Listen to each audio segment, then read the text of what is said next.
자, 오늘은 삼국의 성립과 발전 세 번째 시간, 신라가 한강 유역을 차지하다입니다. 지난 시간까지 우리가 고구려 백제의 모습을 살펴봤었죠. 고구려는 광개토왕과 장수왕을 거치면서 전성기를 누렸던 모습, 그리고 백제는 고구려 장수왕의 공격으로 괴로왕이 죽으면서 괴로움을 당했던 그런 안타까운 사연, 그리고 그걸 극복하기 위해서 동성왕이니 그다음에 무령왕, 성왕이 가진 노력을 기울여서 드디어 한강 유역을 회복하는 데 성공했지만 신라 진흥왕의 공격으로 한강 유역을 잃어버리고 성왕마저 전투에서 전사하면서 중흥 노력이 실패로 돌아갔던 거 살펴봤습니다. 신라는 삼국 중에서 가장 발전이 늦었다고 그랬죠. 그래서 뇌물, 마립간 우리가 살펴봤었는데요. 오늘은 지증왕과 버풍왕의 발전 노력, 통치제도 정비와 영토 확장을 기반으로 해서 진흥왕 때 영토 확장을 거쳐서 전성기를 누리게 되는 과정을 살펴보도록 하겠습니다. 자, 내용 정리를 보면 잠깐만요. 내용 정리를 보면 5세기 눌지왕 때 이제 나제 동맹이 체결이 됩니다.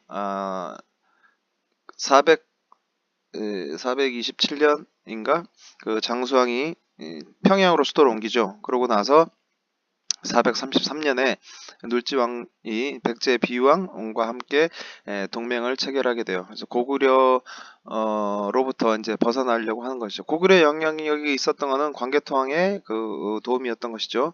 자, 그러다가 지증왕 때에 이르러서 이제 신라는 비로소 나라다운 모습을 갖추게 됩니다. 그래서 나라 이름을 이제 서라벌에서 신라로 하게 되고 왕호를 마립간에서 이제 왕으로 정하게 됩니다.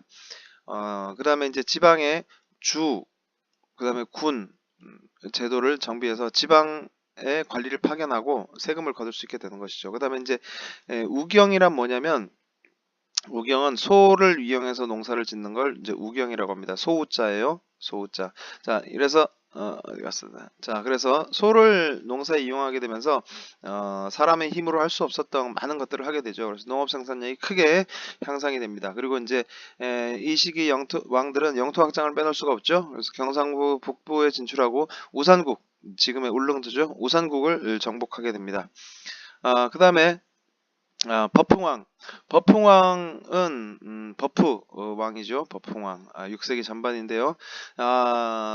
소수림왕, 신라의 소수림왕이라고 할 정도로 굉장히 많은 일을 하게 됩니다. 그래서 신라 시대 때 애매할 때는 버풍왕이 했다고 보면 돼요. 그래서 가장 중요한 건 이제 정치적으로 체제 정비, 나라를 나라답게 만들었던 것이죠. 그래서 여러 가지 부서 중에서 병부, 즉 군사를 담당했던 병부를 설치하고 그다음에 상대 등을 설치하게 됩니다. 상대 등이 뭐였죠? 화백회의의 의장이죠. 화백회의의 의장으로서 상대 등에게 야, 네가 귀족들을 담당하도록 해라.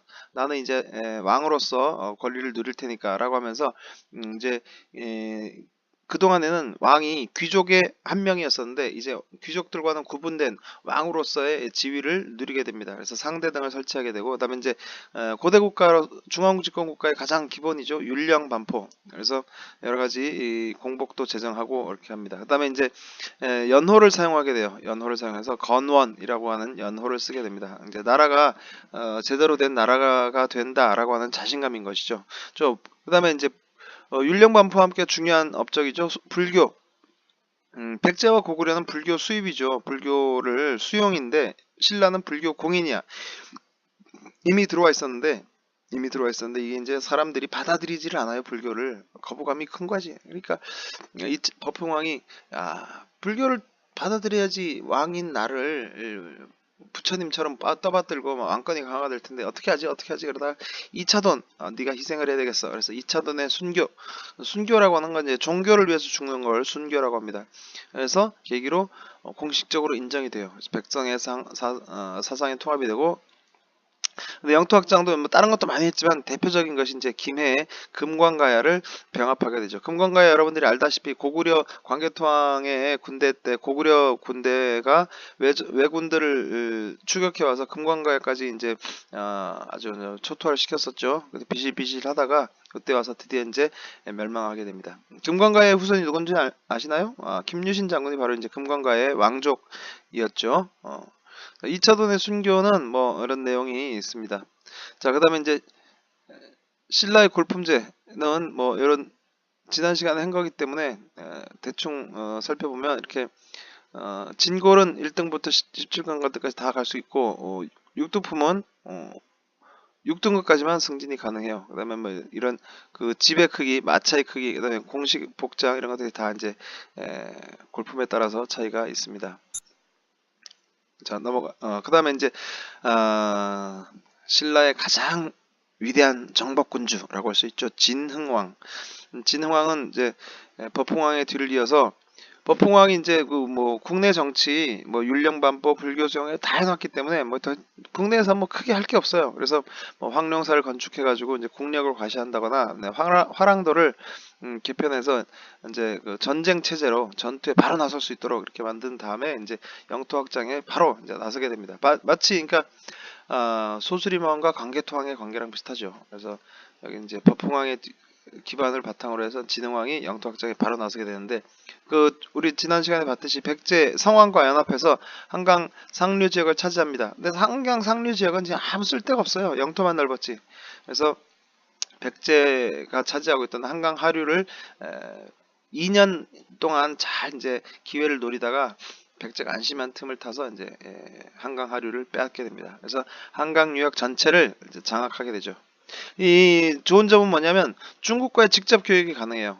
중국과의 직접 교역이 가능하고 배를 타고 바로 가면 되니까. 그다음에 이제 백제와 고구려를 차단할 수 있는 거죠. 한강을 경계로 해서 차단할 수 있으니까 신라가 강성해지면 백제와 고구려가 이제 동맹을 맺게 되는데 요거를 이제 차단할 수 있게 돼요. 자, 그다음에 이제 고령에 있는 대가야. 자, 후기 가야 연맹의 맹주죠.